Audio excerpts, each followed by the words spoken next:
नमस्ते, welcome to my fashion diary. इस video में आप देखेंगे बैक नेक ब्लाउज़ की एक डिज़ाइन। इसके लिए हमें ये रॉन्ग साइड में ये पेपर बुकरम को अटैच किया है और ये नेक लाइन और आर्म होल दोनों को भी कट करके रखा है। यहाँ सेंटर से हम लोग 1/2 इंच ही हमारा सीम अलाउंस छोड़ देंगे और उसके बाद में 1 इंच के गैप से मार्क देते हैं। और जितना आप ये नेक लाइन बनाना चाहते हैं, बैक की डिज़ाइन बनाना चाहते हैं, उतने मार्क दीजिए। और ये पूरा जो सेंटर का हिस्सा है वो चेक कीजिए कि यहाँ पर ये कितने मार्क आएंगे। यानी कि यहाँ पर सपोज़ कि टोटल 10 मार्क आ रहे हैं 1 इंच के गैप से, तो आपको यहाँ पर भी चेक करना है कि ये 10 बॉक्सेस किस साइज़ के बनेंगे। तो यहाँ पर हमारे बनने वाले हैं 1.25 इंच के।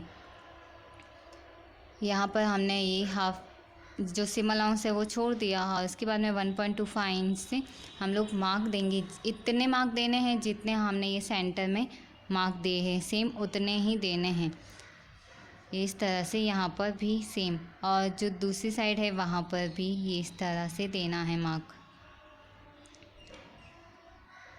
जो सेंटर की साइज़ है और इन दोनों साइड की साइज़ दोनों अलग अलग है, इसीलिए यहाँ पर सेंटर में 1 इंच है और यहाँ पर 1.25 इंच, ताकि यहाँ पर जो राउंड आएगा वो बराबर शेप से आए। देखिए इस तरह से हमें इन तीनों पॉइंट को राउंड में मिलाना है। तो यहाँ से जब मिलाएंगे तो बराबर शेप आएगा हमारे डिज़ाइन का, इस तरह से। अभी सेकंड भी इसी तरह से, ये देखिए इस तरह से ये शेप दिया मैंने और ये नीचे का एक हिस्सा छोड़ दिया है। अगर हमें वो बनाना होगा तो हम बनाएंगे। यहाँ देखिए एक डोरी सी है, एक वीविंग की डोरी है। ये देखिए जो नॉर्मल थ्रेड है उसके ऊपर ये जरी के जैसा इसके ऊपर लपेटा हुआ है नॉर्मल थ्रेड के ऊपर, और ये लगभग 5 लेयर है और इन 5 लेयर के अकॉर्डिंग ये गूँथे हुए हैं सारे। अभी इसी जो डोरी है इसको स्टिच करना है, जो हमने ये शेप के निशान दिए हैं उसी पे।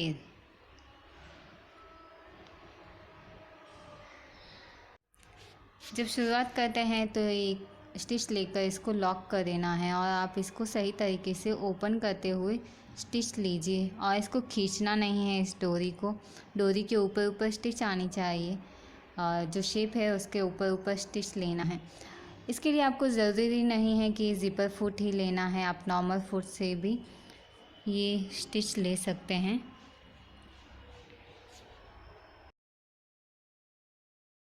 अभी देखिए यहाँ पर हम लोग नॉर्मल फुट से स्टिच कर लेते हैं। ऐसा कोई ज़रूरी नहीं है कि ज़िपर फुट लेना है या नहीं, आप ये नॉर्मल फुट से इजीली स्टिच कर सकते हैं। बस ये जो डोरी है उसको खींचना नहीं है, उसको बस जैसे है वैसे ही रखना है। अगर आप इसको खींचेंगे तो वो सल मतलब जो कपड़ा है वो इकट्ठा हो जाएगा और फिनिशिंग सही नहीं आएगी। यहाँ पर देखिए हम लोग इसी को कंटिन्यू करेंगे। इस डोरी को काटना नहीं है। अगर आप डोरी को काट कर ये स्टिच लेते हैं तो ये जो डोरी की ऊपर जो जरी लपेटी हुई है वो खुलने लग जाती है। तो इसीलिए हम एक पूरी जो स्टार्टिंग टू एंड तक जो शेप है हम लोग एक ही डोरी से स्टिच करेंगे। और ये डबल लेयर हम लोग पास पास में ले रहे हैं। यहाँ पर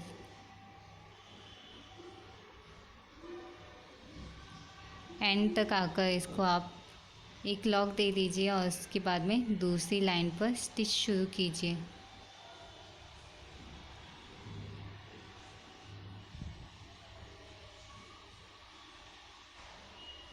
इस तरह से थोड़ा सा हिस्सा छोड़ दीजिए और यहाँ से शुरू कीजिए वापस जो लाइन हमने ड्रॉ की है।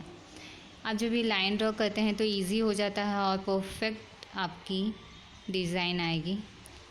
और ये जो डोरी है वो इजीली अवेलेबल होती है वहाँ जहाँ लेसेस की दुकान होती है, या फिर आप जो स्टिचिंग का मटेरियल ख़रीदते हैं तो वो भी वहाँ पर भी पूछ सकते हैं।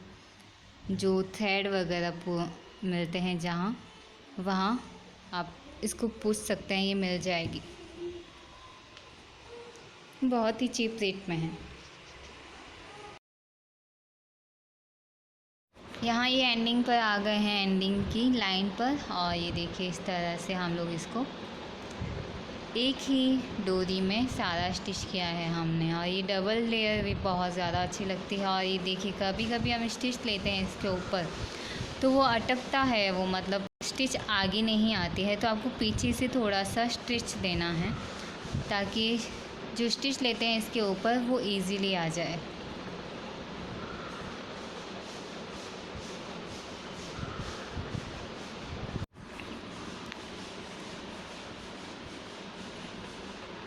इसको स्टिच लेने के बाद में इसको भी डबल करना है।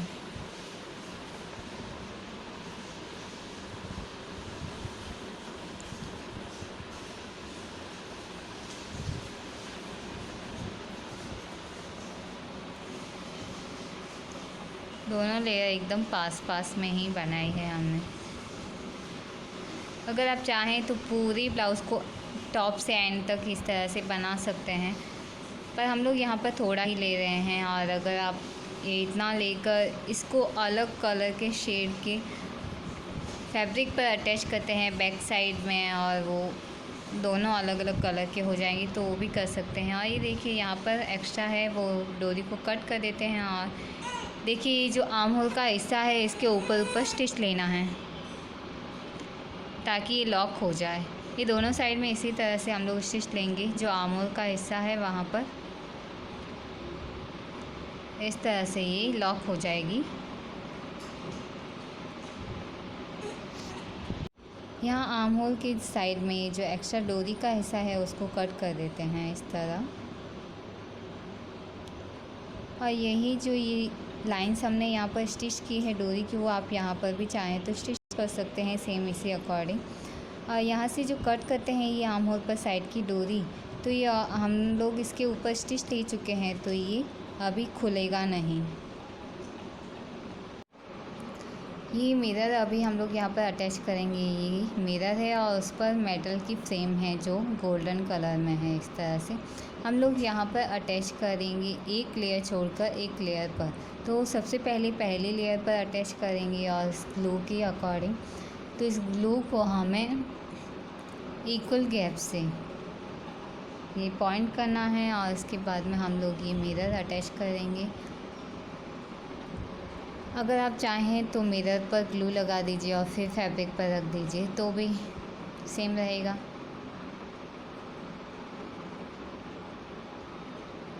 और ये जो मिरर है वो स्क्वायर जैसे ये जो हिस्सा है ये त्रिकोण वो इस तरह से ले रहे हैं, ये ऐसे रखेंगे।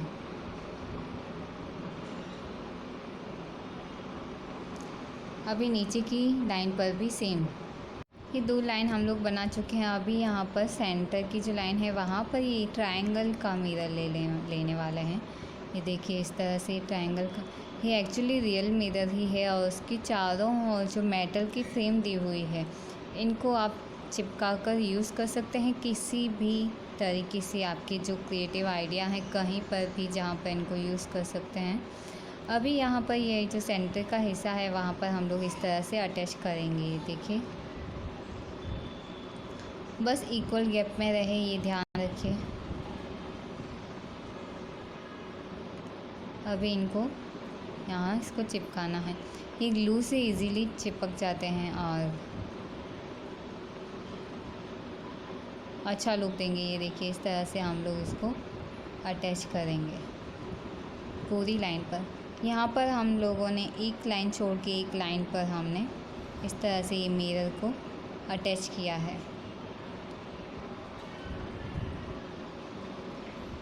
ये मिरर इजीली अवेलेबल होते हैं।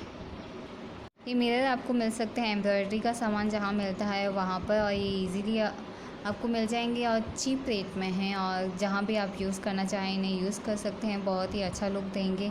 ये जो लाइन से आप नीचे और बढ़ा सकते हैं जितनी बढ़ाना चाहें, और ये अच्छा लुक दे रही है, सिंपल बट स्वीट। अगर वीडियो पसंद आया है तो लाइक ज़रूर कीजिए, कोई सवाल है तो कमेंट कीजिए, सब्सक्राइब कीजिए। आपको आगे भी बहुत अच्छे ट्यूटोरियल्स मिलेंगे। Thank you so much.